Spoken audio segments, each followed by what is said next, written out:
السلام علیکم، میں ہوں علینا ارشاد۔ آپ دیکھ رہے ہیں ARY ٹیمز۔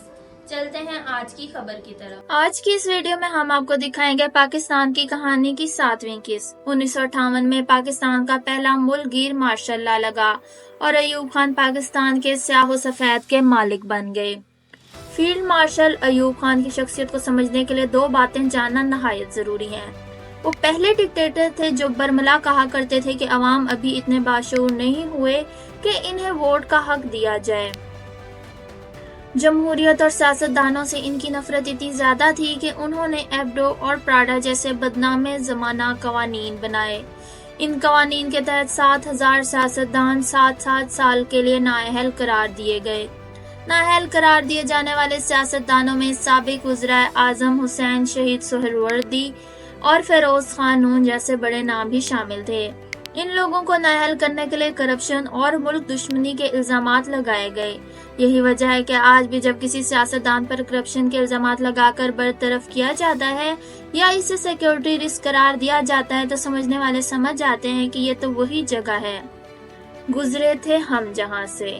سیاستدانوں پر کرپشن الزامات اور نااہل کرنے کے بعد ایوب خان نے اپنی مرضی کا ایک آئین تشکیل دیا اور 1965 میں اسی آئین کے تحت انتخابات کا اعلان کر دیا۔ خود پسندی اور اقتدار کی ہوس دیکھیے کہ جنرل ایوب جو پاکستان مسلم لیگ کے صدر بھی تھے خود صدارتی امیدوار کے طور پر میدان میں آ گئے۔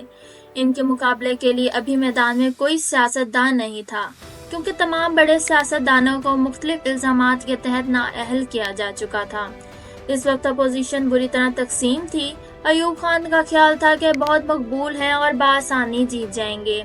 ایسے میں تقسیم شدہ اپوزیشن نے بھی شاندار پتہ کھیلا۔ انہوں نے متفقہ طور پر قائد اعظم کی بہن محترمہ فاطمہ جناح کو صدارتی امیدوار کے طور پر کھڑا کر دیا۔ ان حالات میں پاکستان کی واحد امید تھی۔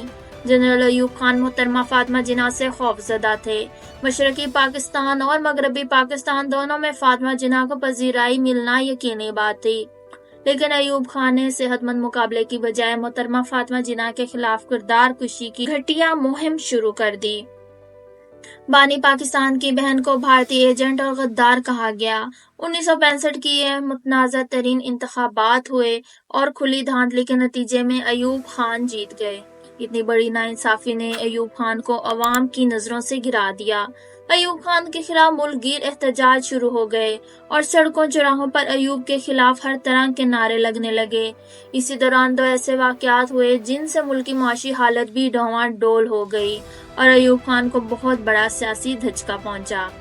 ایک واقعہ تو 1965 کی جنگ ستمبر کا تھا جس میں پاکستان نے بھارتی حملے کا بھرپور اور کامیاب دفاع کیا، لیکن اس کا نقصان یہ ہوا کہ امریکہ پاکستان سے ناراض ہو گیا۔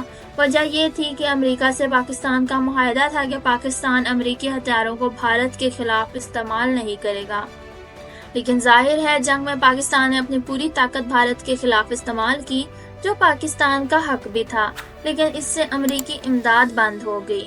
دوسرا واقعہ معاہدہ تاشقند تھا جس میں جنرل ایوب کے خلاف یہ تاثر پھیل گیا کہ انہوں نے بھارت کے خلاف جیتے ہی جنگ ستمبر مذاکرات کی میز پر ہار دی ہے۔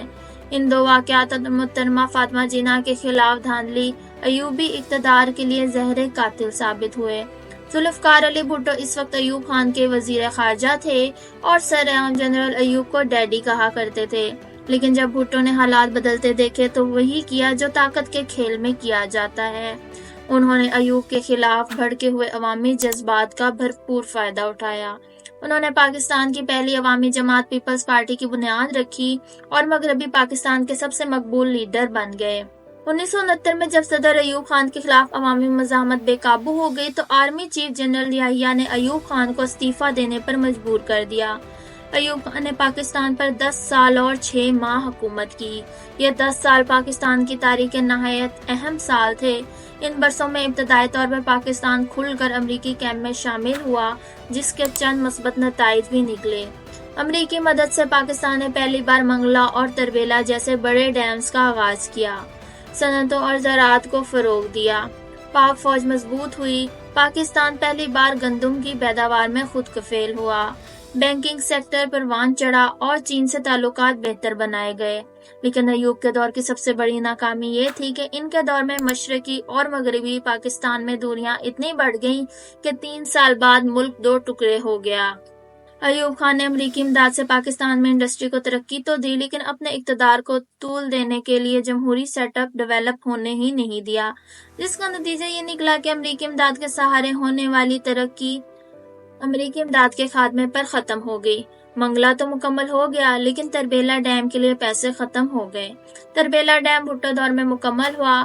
پاکستان کہانی ابھی جاری ہے۔ پاکستان کیسے ٹوٹا؟ پاکستان کو کس نے توڑا؟ پاکستان توڑنے کے ذمہ دار فوجی جرنیل تھے یا سیاستدان؟ یہ سب اگلی قسمیں دیکھیں۔ اگر اس ویڈیو سے آپ کی معلومات میں اضافہ ہوا ہے تو ARY ٹینز کو سبسکرائب کریں۔ اس ویڈیو کے بارے میں آپ کی کیا رائے ہے؟ کمنٹ سیکشن میں ہماری بہتری کے لیے اپنی رائے کا اظہار ضرور کریں۔